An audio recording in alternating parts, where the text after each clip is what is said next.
En cuanto a los fundamentos legales del autogobierno o en este caso de autogobierno vasco dentro del esquema o de la lógica de la descentralización, podemos citar tres artículos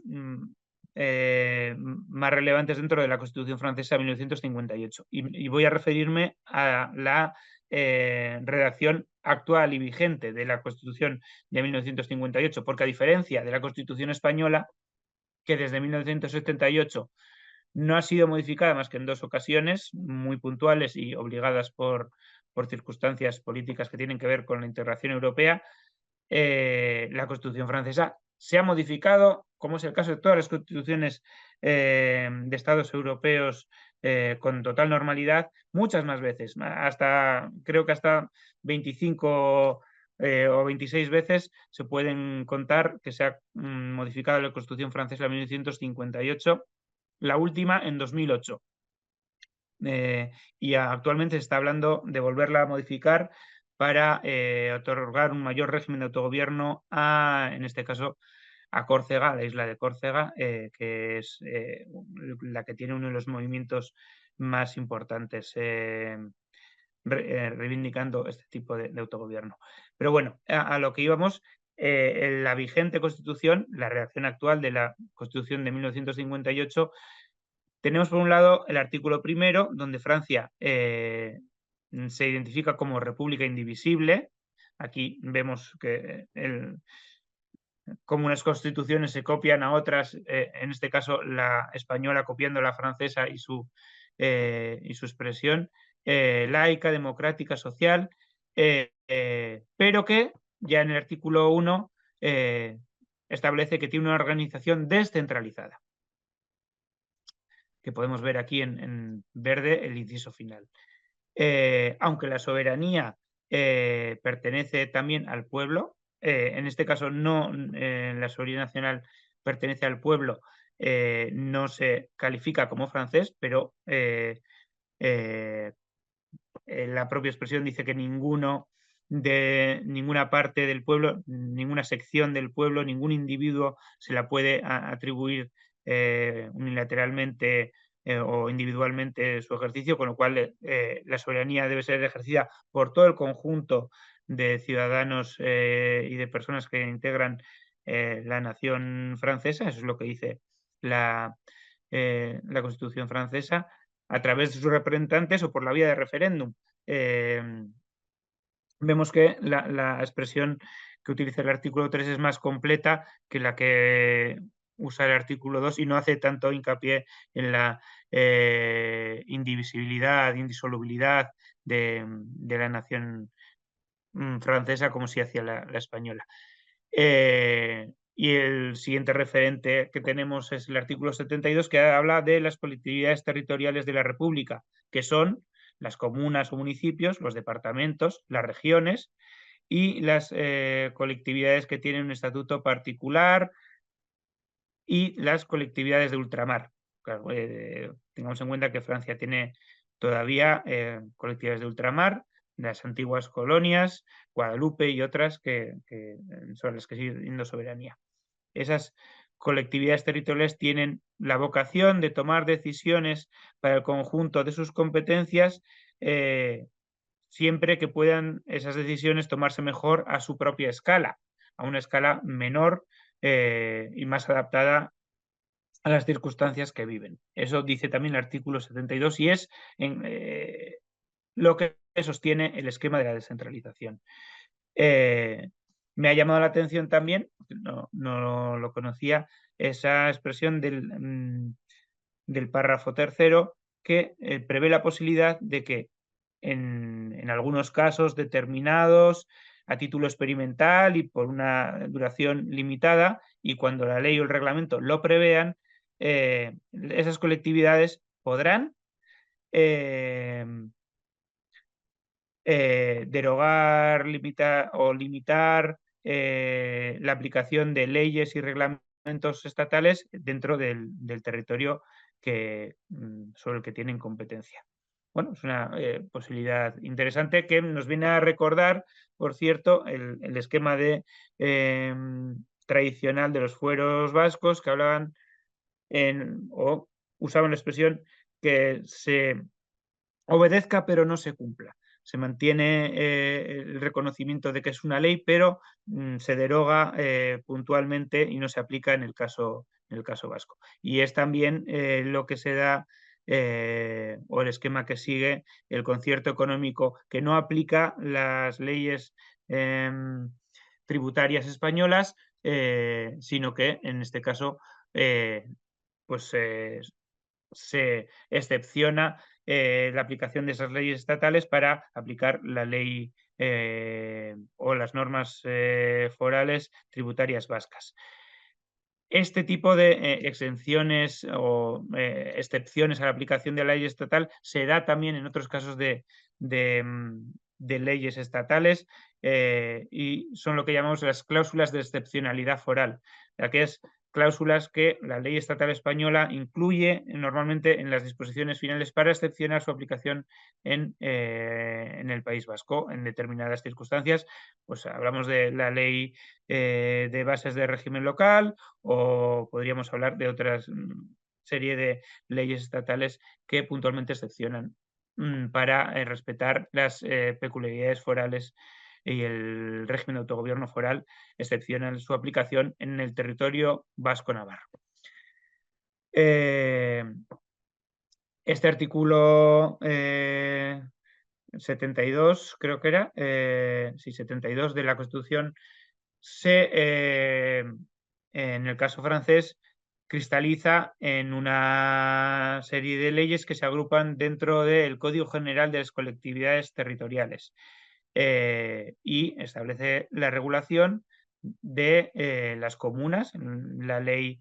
2111 a la ley 2581, de los departamentos que van de la ley 3111 a la ley 3665 o de las regiones que van de la ley 4111 a la 4438 del Código General de Colectividades Territoriales. Como la ley en Francia únicamente puede hacerla las instituciones centrales, las colectividades territoriales ni las regiones no tienen capacidad legislativa, solamente puede ser la ley nacional, la que regule la organización de estas colectividades territoriales. Y esa organización no se establecen estatutos de autonomía aprobados por las regiones o por los departamentos o por las comunas, sino que se establece en la ley nacional dentro del Código General de Colectividades Territoriales. Esta organización, regulada en la Constitución y en el Código de Colectividades Territoriales, nos da el siguiente esquema institucional. Tenemos, por un lado, órganos deliberativos, que no legislativos, en los niveles departamentales o regionales, departamental del Pirineo Atlántico, regional de la Nueva Aquitania o los consejos municipales en las comunas o municipios, que a su vez se pueden agrupar en la agrupación de municipios dentro del esquema legal francés. En el caso vasco, dentro de la comunidad o aglomeración de Euskal Herria, País Vasco, de diferentes comunas. En el caso del Consejo Regional Aquitano y del departamento, también tienen su representación en el Senado francés, que tampoco es netamente territorial, como no lo era el español, y solamente tiene representaciones parciales de esas instituciones regionales. Pero, bueno, pues van allí en representación de esas colectividades territoriales y entre el Senado y la Asamblea Nacional conforman el Parlamento francés, que es el que hace las leyes. En el caso del Ejecutivo, tenemos que las colectividades regionales y los departamentos tienen un presidente, que sería el que conforma ese ejecutivo regional o departamental. Y en el caso de las instituciones nacionales, tenemos el presidente, cabeza del Estado, jefe de Estado, elegido en una elección democrática y que nombra a un primer ministro que tiene su propio esquema de confianza, tanto con el presidente como con la Asamblea Nacional. El Poder Judicial también es netamente central, obviamente Francia no es un Estado federal, y el intérprete de la Constitución es el Consejo Constitucional, que hace las veces de Tribunal Constitucional en Francia y que también es de extracción estrictamente nacional francesa, sin representación de los entes territoriales, porque no estamos en un esquema ni autonómico ni federal, sino un esquema de descentralización de los poderes, por definición, centrales y nacionales del Estado francés. No podríamos pasar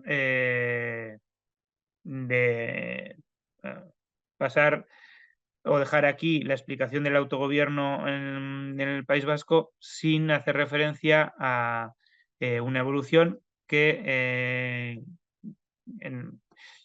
de la que a partir de 1957, con la creación de las primeras instituciones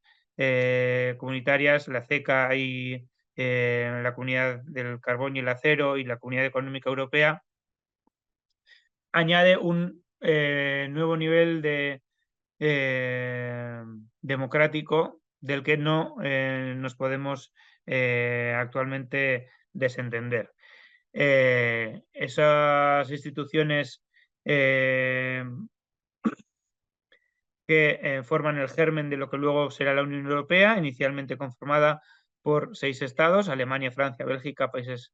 Bajos, Luxemburgo, Italia. Van evolucionando y incorporando diferentes estados europeos, Finlandia, Inglaterra, y en 1985 España y Portugal, que se adhieren a las instituciones comunitarias y a lo que luego, a partir de 1992, se convertirá en Unión Europea. Este proceso de adhesiones no se ha detenido. A partir de 1997 hubo un gran salto con la adhesión de los países del este, del centro de Europa y del este de Europa, que antiguamente estaban bajo la esfera soviética: Checoslovaquia, Polonia, Hungría, Bulgaria, Rumanía, los países bálticos se incorporan en esta fecha, pero como digo, es un proceso dinámico que sigue vivo, que sigue en marcha. Actualmente existen procesos de incorporación con países candidatos como Ucrania, Turquía o Yugoslavia, que han solicitado la incorporación a la Unión Europea y tienen ese estatus actualmente a medio camino entre un Estado de la Unión y un Estado que está fuera de la misma, con ciertas ventajas y con vocación de incorporarse en algún momento dado a la Unión Europea, si se dan las condiciones. Bueno, los fundamentos de esta Unión Europea, que ahora mismo jurídicamente se sitúan por encima de las constituciones estatales, se basan en unos tratados fundacionales que datan, como digo, de 1956, 1957, pero que han tenido diferentes modificaciones. Nuevamente, vuelvo a decirlo, los tratados se modifican con cierta periodicidad, lo que no sucede en el caso de la Constitución española. los vigentes en este mismo momento son, aunque formalmente es el Tratado de la Unión Europea de 1992, firmado en Maastricht, fueron modificados intensamente por el Tratado de Lisboa de 2007, que son los que establecen la redacción vigente. Y pues las bases de esa unión y de la, en este caso, autonomía constitucional y de los estados que forman la Unión Europea, el autogobierno de España dentro de la Unión Europea o de Francia dentro de la Unión Europea, pues tiene un fundamento en los tratados fundacionales. En este caso voy a traer a colación el artículo 1, que es el que establece la Constitución de la Unión Europea como tal, y el artículo 4, que es el que establece, en este caso, la autonomía local y regional y la identidad nacional de los Estados miembros que conforman el margen que dentro de las normas europeas tienen los Estados nacionales para, sin escindirse o separarse de la Unión Europea, regular sus propias instituciones y establecer sus propias leyes. También creo que es importante el artículo 5, que establece los principios de atribución, es decir, solamente la Unión Europea solamente tendrá las competencias que le hayan atribuido a los Estados miembros sin ninguna más, y los principios de subsidiariedad y proporcionalidad, en la que pues son el reverso del principio de atribución. Las instituciones europeas solo podrán intervenir cuando su intervención sea proporcional y respetando el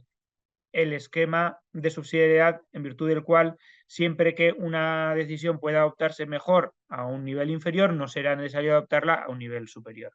Lo cual pues, nos recuerda un poco al esquema de descentralización en Francia o al esquema de autonomía en España, que también se replica con sus propias formulaciones, sus propios conceptos y sus propias matices en el esquema de Europa frente a los Estados miembros. Y la última referencia que creo que es importante traer a colación es que dentro de las normas europeas se establece la posibilidad, porque hay muchas regiones fronterizas, muchas regiones que tienen lazos a un lado y a otro de fronteras internas de Europa. Es el caso del País Vasco a un lado de la frontera española y al otro lado de la frontera francesa, que tienen relaciones culturales, históricas, identitarias. Eso mismo sucede con otras muchas fronteras en Europa, la frontera hispano-lusa entre España y Portugal, o la frontera entre Alemania y Francia y las regiones que han pasado de un lado a otro de la frontera históricamente. Bueno, Europa estableció un esquema por el que esas regiones fronterizas pudieran colaborar y estableció un marco estable dentro del reglamento 1082-2006 para que las comunidades o regiones que quisieran pudieran establecer agrupaciones europeas de cooperación territorial o lo que más convencionalmente llamamos euroregiones. Y este es el esquema que también, pues a partir de la norma europea, aprovecharon las regiones, en este caso inicialmente del País Vasco y Aquitania, y posteriormente con la incorporación navarra, para constituir la eurorregión Nueva Aquitania, Euskadi y Navarra. Es una eurorregión que tiene competencias o funciones de coordinación entre las políticas de estas tres niveles regionales, ¿no? El País Vasco como comunidad autónoma, Navarra como comunidad foral y Nueva Aquitania como región francesa, para colaborar en ámbitos como la educación, el reconocimiento de estudios a un lado y a otro de la frontera, la colaboración entre las diferentes universidades, cooperación económica. Bueno, va evolucionando también y tomando sus competencias en un territorio de casi 9 millones de habitantes, con muchísimo potencial económico. Esta eurorregión tiene su propio esquema institucional, en este caso una asamblea de 18 miembros, 6 por cada uno de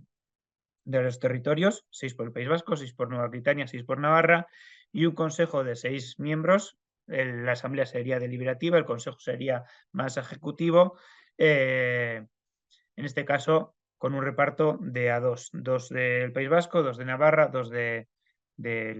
la parte de Nueva Aquitania, con una presidencia rotatoria que Euskadi asumió la última vez entre 2020 y 2022. Y este es con esta no sé qué llamarlo, último esquema de cierre, en el que volvemos un poco a la colaboración entre los territorios que originalmente, históricamente, habían sido los territorios vasco-aquitanos. Volvemos a los orígenes. Voy a cerrar la charla explicando los fundamentos y el esquema institucional y jurídico del autogobierno vasco. Gracias a todos vosotros y bueno, pues hasta que queráis. Un saludo.